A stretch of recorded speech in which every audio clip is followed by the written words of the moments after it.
Well, good morning folks. Today I am going to basically review my Himalayan.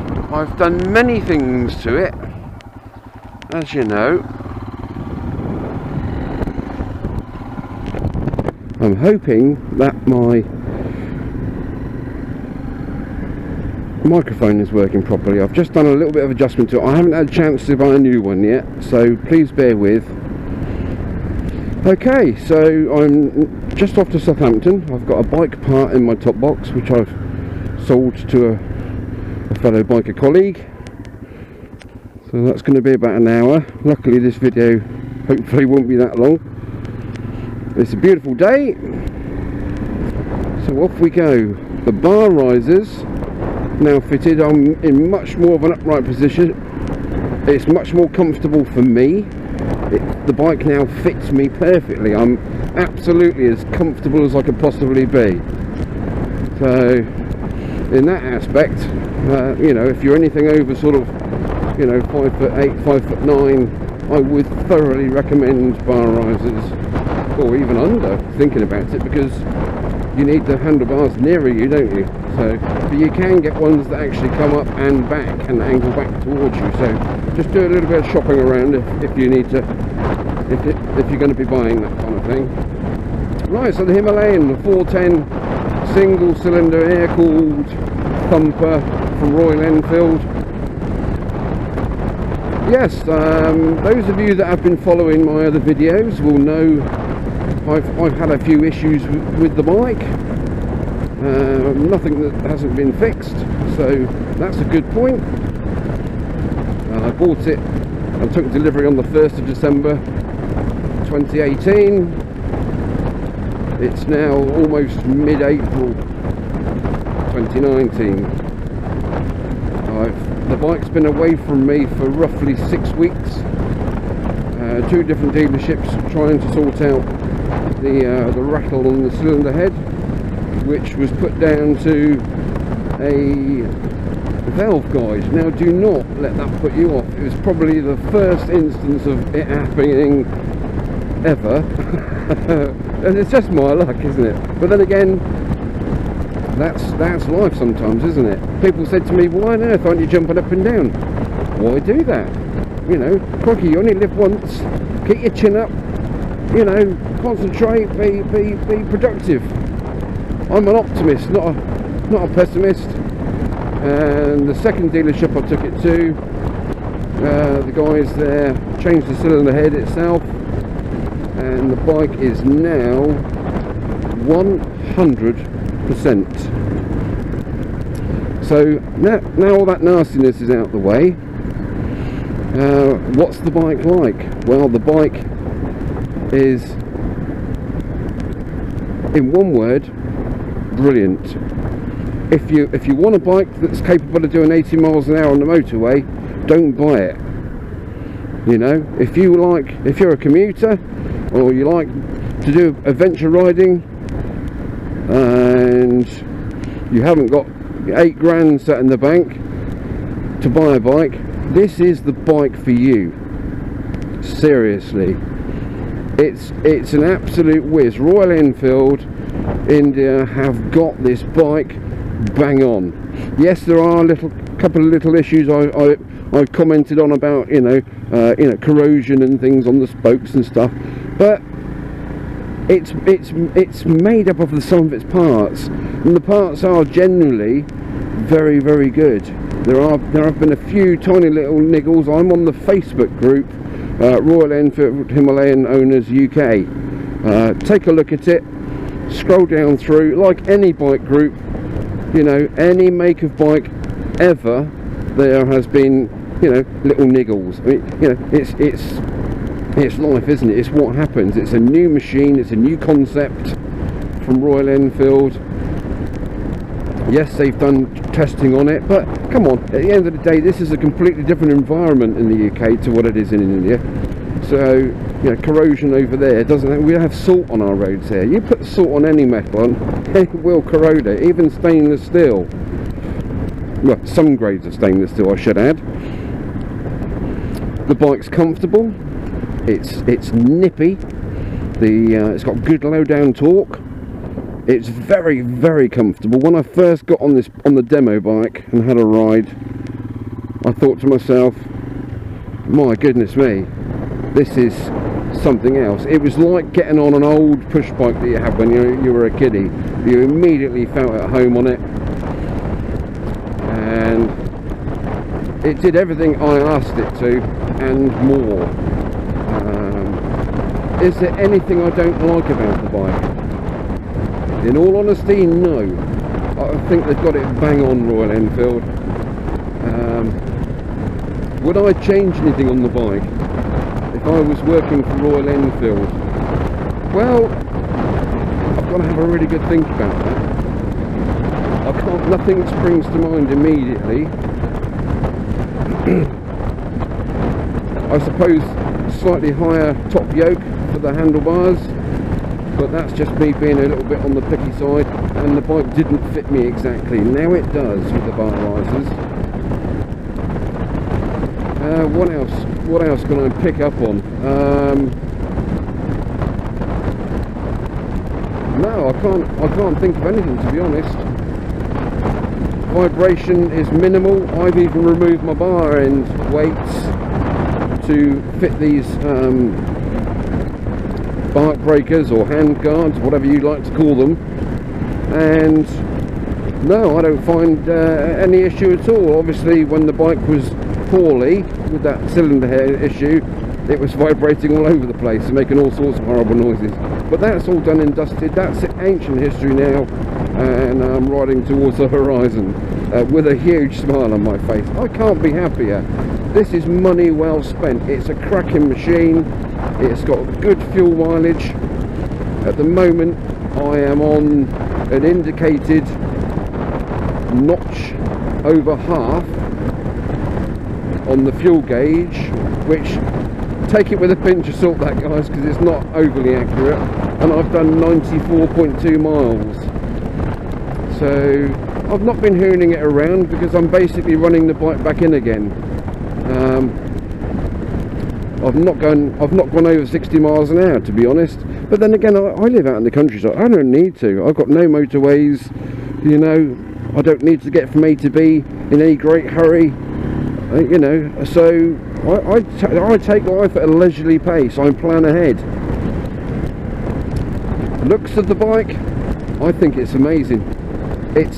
If you asked me to take a pen and pencil and paper and draw my ultimate bike, it would be similar to this. It looks good. It looks like it's capable of doing off-road stuff and green laning. It looks quite apocalyptic. The headlight's good. Some guys have said that they find it quite difficult at night with the headlight as it is. I have actually ordered an LED replacement, so I'm going to see how that goes when I install. It's only a couple of screws and the headlight pops out. The simplicity of this bike for maintenance is second to none, really. Yeah, suspension, I love it. It's absolutely, I mean, I'm nearly 15 stone when I'm in the shower, so yeah, I've not gone over any huge potholes and had a jarred spine, and I have gone over a few huge potholes. Suspension, so that's good. Brakes, people have said about the front brake being a bit spongy and a little bit negative, but yeah, if you're going 100 miles an hour, you want a decent brake on the front of your bike. If you're pootling along at 55, 60 and you're aware of your situation around you, you slow down accordingly, don't you? You know, okay, we have instances where some idiot pulls out in front of us. The back brake and front brake combined is adequate with the ABS. Just brings you to a halt in no problem. And actually, this happened a couple of times when I've had an encounter with a car or another vehicle that's just pulled straight out in front of me, and the ABS pumps away quite nicely and brings me to a standstill. So I find the front brake great. Some people also commented when they off-road that the ABS could be switchable. you know, that would be a bonus, because trying to off-road with ABS on your brakes isn't good, to be fair. And having a front brake that would be really grabby would be equally not as good if you're going off the tarmac onto the green brown stuff. Pick up, let's open her up a little bit. Yeah, it's good, and I'm going up a hill. Like I say, I'm not the skinniest person in the world. It just gives. Okay, it runs at a puff at about 70. That's what the speed I went before the engine was repaired. Like I said, I've not been over 60 at the moment.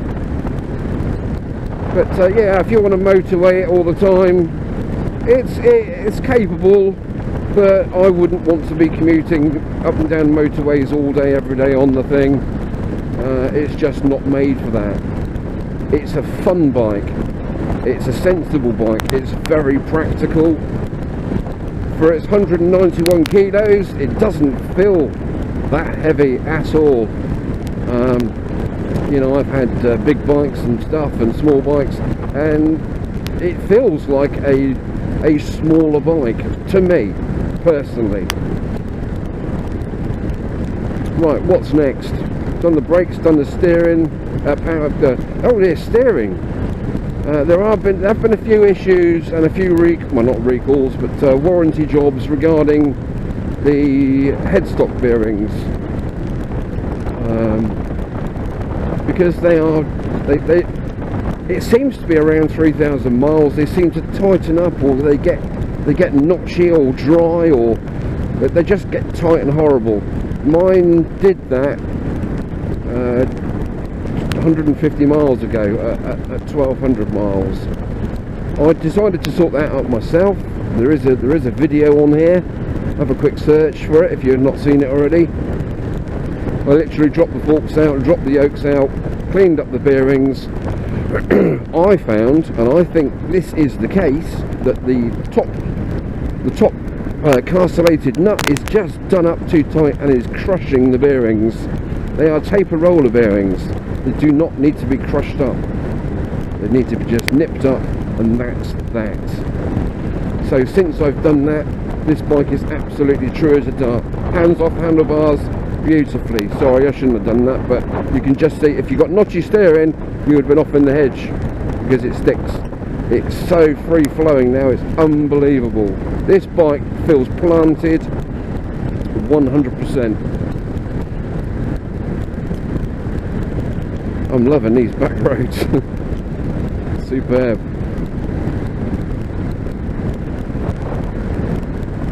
Yeah, after all the issues I had with it, would I buy another one? Of course I would. I'd be mad not to. And anyone out there thinking about buying one, but they've looked on the groups and they've gone, oh my goodness, look at the little issues.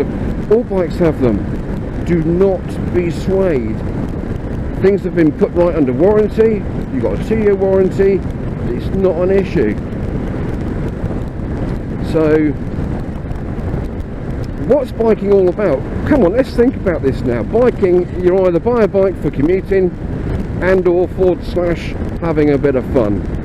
You know, if you want to do 100 miles an hour, you get a sports bike, don't you? If you want to go touring, there are many options out there. If you want to go adventure riding, there are many options out there. But for touring and off-roading, I don't think there's a bike out there in this category, this CC, that can match it. I really don't. It's fantastic fun, and biking is about fun, isn't it? It's about getting out there, being at one with the elements, you know, honing your skills, just enjoying life. You only live once, guys and girls. I can't rate this bike highly enough. You know, am I biased? No, of course I'm not. I've had loads of issues, but I've come through that. You know, the powers that are have sorted it out for me. So brilliant. Anyway, I'm going to end it there. I think I've waffled on long enough. Like I say, Royal Enfield big thumbs up to you guys. Amazing machine. You know, thank you for creating the bike that I've always wanted. I think that speaks volumes. Right, take care. Speak soon. Oops, almost forgot. Comfort. Well, it is a very comfortable bike. The saddle, seat, whatever you want to refer to it as, is very comfortable. I've driven 200 miles without stopping, and okay, a slight numbness of the buttocks, but apart from that, nothing really to write home about. I look forward to jumping on this bike every day, because other bikes I've had in the past, I've been like 20 miles down the road and oh my god, I've got to stop. I will comment on the bar risers once again. Before I fitted those bar risers, which rise the handlebars up only 30mm, 3 centimeters, but it's made all the difference to my crown jewels.